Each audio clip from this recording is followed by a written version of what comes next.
J'excuse pour ces interruptions involontaires. Le bureau nous poursuit jusqu'ici.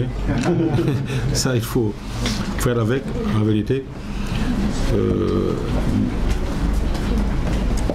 Monsieur le maire représentant le maire de la ville de Dakar, monsieur le maire de Gandiaye, mesdames, messieurs les directeurs et chefs de service ici présents, monsieur le haut conseiller Giraffe Ndaw, mesdames, messieurs les représentants des partenaires du carnaval, madame la représentante des ambassadrices du carnaval, monsieur le représentant du Palais, mon cher grand frère Mansour Seck, mesdames et messieurs, madame la représentante de l'inspecteur d'académie de Dakar, monsieur le représentant du mythique groupe Khalam, mon frère Henri Guiabert, mesdames et messieurs, en vos noms et qualités, last but not least, par les je devais commencer, madame l'organisatrice, chère partenaire Fatou Kassessar, chers journalistes.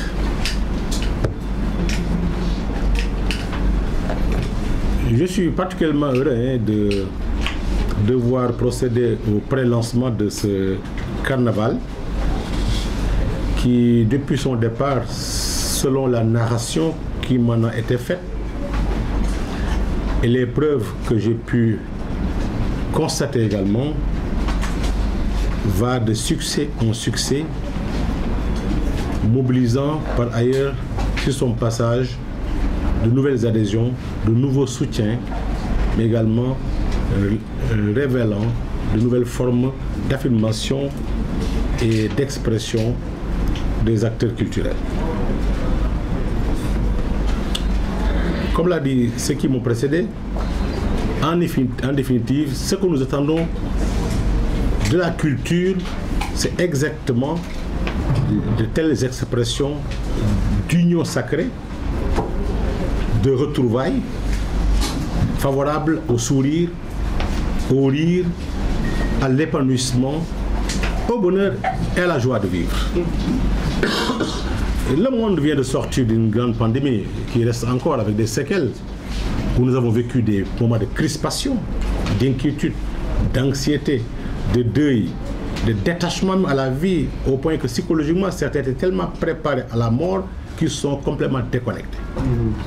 Mais c'est le moment de nous reconnecter à la vie et de rêver, de vivre avec optimisme, joie et bonheur, et d'apprendre à nous aimer les uns les autres, et en faisant développer davantage cette philosophie du Ubuntu à travers laquelle l'homme n'existe que par l'homme. Je pense que ce sont des moments de cette nature qui nous permettent de développer l'amour de l'autre, une meilleure forme d'altérité, vivre ensemble plus robuste et plus épanoui. C'est ce qu'en vérité d'une telle initiative nous offre, et c'est l'occasion pour moi de renouveler mes félicitations à Fatou, non seulement pour l'excellente initiative, mais pour la démarche ayant pu pérenniser l'initiative avec des adhésions nouvelles et de qualité, de sorte qu'aujourd'hui, ce n'est plus son affaire à elle, encore moins l'affaire de ses partenaires, mais l'affaire de Dakar, l'affaire du Sénégal, et bientôt, j'en suis persuadé, c'est déjà le cas, l'affaire de l'Afrique. Il faut que le carnaval de Dakar se confonde entièrement à l'éclat culturel du Sénégal, à l'éclat culturel de Dakar. Et c'est bien parti. Ce qui se retrouve aujourd'hui ici, mais le présent ne justifie pas l'évolution positive de ce carnaval. Il est évident, notre premier contact, comme elle l'a dit, et aussi l'affirmation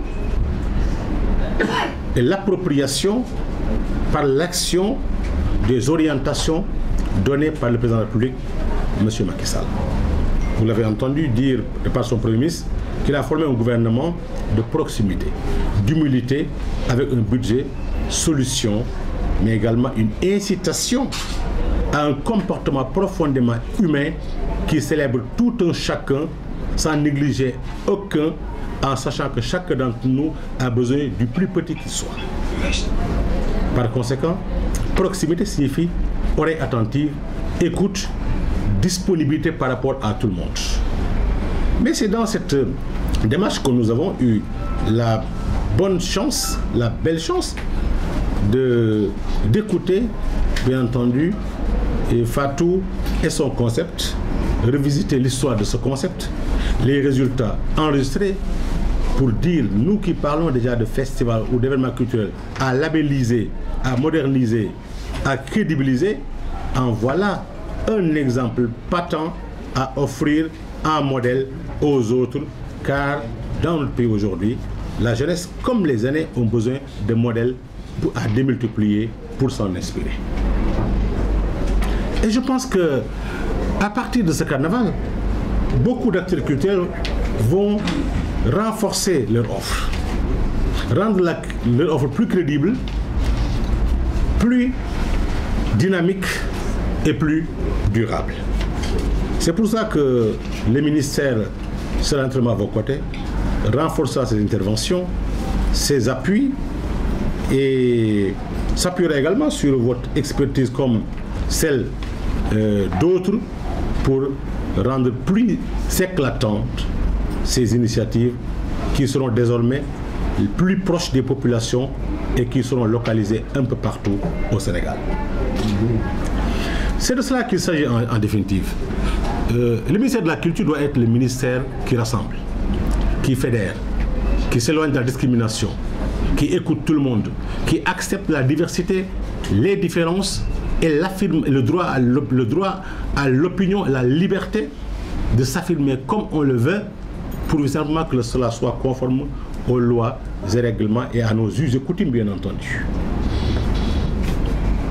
Moi, je suis là à la disposition du plus grand intellectuel, plus respecté en Afrique, qui est d'origine sénégalaise, au plus petit acteur émergent qui veut s'affirmer et atteindre les cimes, en sachant que notre rôle également, c'est de baliser le chemin à ces talents cachés, à ces talents dont la force est inhibée par peur ou par manque de moyens, et faire éclore ce pouvoir qui dort en eux. Et pour cela, il nous faut agir à l'unisson.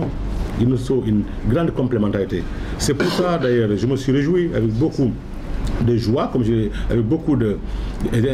avec insistance, comme j'ai dit tout à l'heure, de cette communion entre les collectivités territoriales à travers la ville de Dakar, les autres communes, la commune de Gandiaye et le ministère. N'oublions pas que la culture est une compétence transférée. Moi, on m'a confié une des 9 compétences transférées. Et naturellement, nos alliés, nos co-acteurs sont les élus territoriaux. Donc agir en solo sans eux, c'est déjà emprunter la voie de l'échec ou la voie de la marginalisation. Nous l'éviterons, bien entendu. Nous allons co-agir avec vous. Agir sans être au cœur, mettre au cœur du dispositif la concertation, l'approche inclusive avec tous les acteurs, tous segments confondus, c'est également s'éloigner de la réussite. C'est pourquoi, depuis que nous sommes là, nous avons voulu dédier 21 heures des 24 au secteur et 3 heures à ma femme et à mes 2 filles. Voilà. Mais il le faut. Il faut écouter tout le monde, il faut être avec tout le monde, il faut consulter, il faut écouter. Donc nous comptons également écouter les délais dans beaucoup de choses. C'est une question d'approche et de méthode. Ce matin même, aujourd'hui, en réunion de coordination, on a fait la présentation des 4 textes réglementaires sur les 5 prévus pour accompagner la loi sur le statut de l'artiste. Ce matin, on a présenté et passé en revue Déjà, le décret d'application lié à la création du Conseil national des arts, culture et autres. L'arrêté ministériel relatif au répertoire des métiers et les conditions d'éligibilité à la carte d'acteur culturel, entre autres, et il nous restera simplement à prendre un peu plus de temps pour travailler sur le régime de la protection sociale des artistes, car il s'agit de créer un nouveau régime qui est différent de ceux existants. Il faut donc veiller à ce qu'il n'y ait pas contradiction ou illégalité dans ce que nous allons proposer, ce qui veut dire que dans les meilleurs délais, après ces textes qui sont stabilisés aujourd'hui, mes collaborateurs et les experts externes vont finaliser les documents et engager le processus de validation inclusive permettant à tous les segments et tous les acteurs d'être au cœur. Je pense ce matin même, ma première observation, quand il s'agit de la composition des commissions et des sous-commissions, c'est de dire immédiatement, mettez-moi les représentants des élus territoriaux. Mettez-moi les représentants du Haut Conseil. Mettez-moi les représentants de l'Assemblée nationale et veillez à ce que nul piège pouvant entraver la marche ne puisse bloquer l'évolution. Tout cela a été fait aujourd'hui et après nous allons engager la réflexion et la finalisation du processus lié à la coupe privée qui n'est pas une taxe, un impôt, mais encore moins tout cela, mais juste une compensation quand même d'exploitation des œuvres des créateurs qui fait de cette exploitation-là quand même de grandes victimes alors qu'ils pouvaient s'enrichir. L'art ne fait pas vivre, je ne suis pas d'accord. Moi je ne suis pas d'accord. L'art fait vivre. L'art enrichit et doit enrichir. La richesse, pour moi c'est pour trois catégories de personnes la richesse. C'est l'homme d'affaires, l'artiste et le sportif. Ce sont ces trois catégories pour lesquelles être milliardaire doit être un jeu banal qui du jour au lendemain peut se réaliser. Nous les hommes politiques, on est appelés à servir, à réformer, à marquer l'histoire par des idées et par des réformes, mais non pas être riches. Mais les sportifs, les artistes, mais quand nous sommes hommes d'affaires, hein, avant ou après, on peut le devenir. Hein. Voilà, mais, voilà, il faut pas aussi trop barricader là. Hein. Voilà. Mais c'est tout simplement pour vous dire. Donc, voilà. Mais par contre, elle a pour bien aussi. Hein. Monsieur le maire peut en attester. Je sais que parfois il y a l'impression que les gens sont libres, mais ils donnent tout ce qu'ils ont en vérité. Et si on a le cœur pour être au service de la communauté. Mais le sportif peut aujourd'hui gagner moins de 100 000 francs par mois et l'année suivante, il gagne des centaines de millions par semaine. L'artiste peut aujourd'hui gagner peu et en un an, sa gloire le met dans des situations où il gagne des centaines de millions. Mais il suffit seulement maintenant de l'accompagner à pouvoir fructifier tout cela dans la durée. D'où toutes ces réflexions et toutes ces idées. D'ailleurs, c'est pourquoi, comme à commencer par le carnaval, il faut que nous, moi je me suis défini d'abord en tant qu'exécutant dynamique qui se veut intelligent de la vision présidentielle en matière de politique culturelle, avec loyauté, fermeté, ouverture et respect de tout un chacun, mais aussi je me définis en tant que directeur commercial des acteurs culturels, lobbyistes en leur faveur. Oh, c'est beau ça. Il faut aller conquérir les avantages, les intérêts, les moyens, partout où on peut les trouver pour que cela puisse irriguer la joie des acteurs culturels. On ne doit pas regarder le ministère de la Culture sous l'angle d'un budget. Non. On ne doit pas conditionner nos ambitions sur la quantification des moyens mis à notre disposition. C'est la détermination, le sens de l'initiative, la stratégie développée qui attire, mobilise les moyens. En dépit de l'engagement du président de la République pour le secteur de la culture, par des preuves que vous avez ici. Mais il a tous les secteurs aussi qui sont prioritaires. De ce qu'il fera davantage pour un secteur, mais il y va aussi de l'engagement, de la stratégie et de la capacité d'animation du ministre qui a confié ce secteur-là. Pour l'aider à avoir davantage d'arguments dans ses arbitrages entre secteurs. Donc bougeons ensemble, chantons culture, réfléchissons culture, haïssons culture, de sorte que partout que nous soyons une force colonisatrice qui envahit, qui se présente, qui est partout, qu'on voit partout. Il faut que le Sénégal vive au rythme effréné de la culture, de ses innovations, de ses succès et de ses projections. Nous pouvons le faire ensemble. C'est bien possible. qu'on nous entende partout, qu'on nous voit partout, qu'on nous voit ensemble. C'est ainsi. D'ailleurs, je l'ai dit, toutes nos activités que nous ferons sur le terrain, comme à l'étranger, je ne compte pas, moi, aller quelque part ou voir mes gens, mes collaborateurs aller quelque part entre techniciens. Il faut partout qu'on voit ministère, acteurs culturels, partenaires, un peu partout. Même les missions.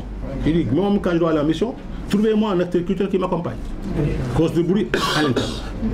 Maintenant, il me reste aussi à travailler à ce que l'on permette à ces jeunes, à tout ce bon monde-là. Ce matin, même pour la situation médicale, sociale de certains, je suis en train de faire étudier un mécanisme interne qui nous permet de sécuriser un montant assez consistant qui de façon systématique nous aidera à accompagner certains dans la discrétion pour préserver leur dignité. La notion de quête n'est pas forcément conforme à la dignité humaine. Et parfois d'ailleurs, celui qui peut le lancer peut être animé par autre chose. Voilà, quand il y a autre chose, mais ça peut donner l'impression d'une bonté, mais alors que c'est voilà, c'est autre chose. Voilà, mais je pense que nous avons nous entraider. D'ailleurs, si nous développons nos valeurs culturelles, mais personne ne va souffrir ici longtemps. Au cœur de nos valeurs culturelles se trouve la solidarité agissante et discrète. Mettons en branle ce levier-là. C'est bien possible. Aidons ces jeunes. Aujourd'hui, on prend les téléfilms. Vous avez vu, il y a de cela 10 ans, monsieur le maire. On subissait nous tous, mais l'envahissement culturel, la tyrannie culturelle des téléfilms indiens, des novelas argentins, brésiliens, aujourd'hui c'est sénégalais.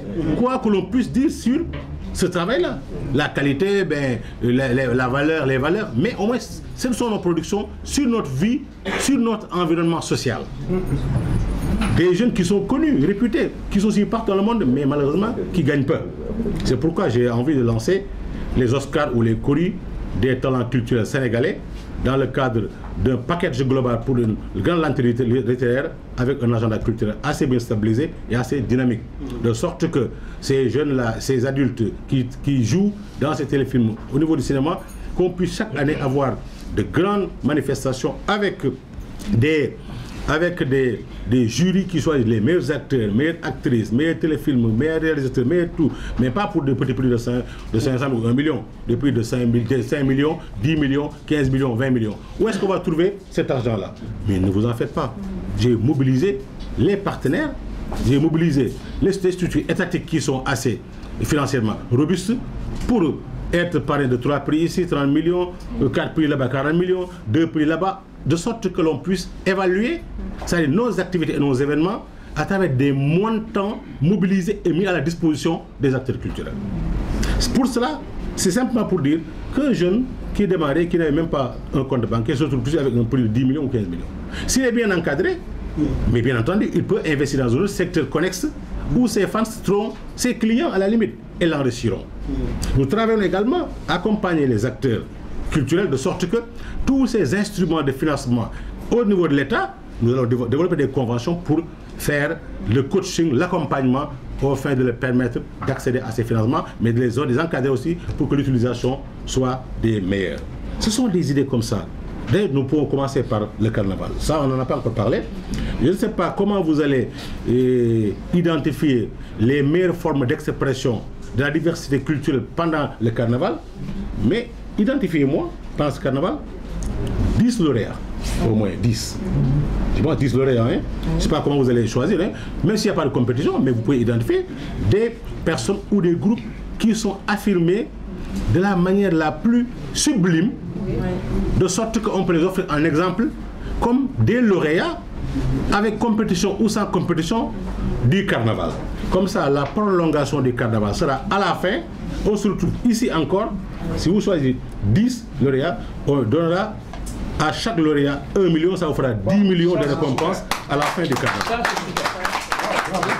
Voilà, ça c'est la prolongation du carnaval. Je pense qu'il faut le faire. On va le faire. Voilà, et ça c'est à vous de dire, voilà, c'est pour telle raison, comment vous allez organiser ces jurys pour sélectionner. Et après maintenant, la prochaine édition, on en fera maintenant cette fois-ci. Là, je viens d'être installé, hein. on a fait vraiment une affaire gigantesque. Une affaire gigantesque de sorte que, comme vous savez le maire, ce qu'il a dit là, c'est pas rêvé, c'est raisonnable.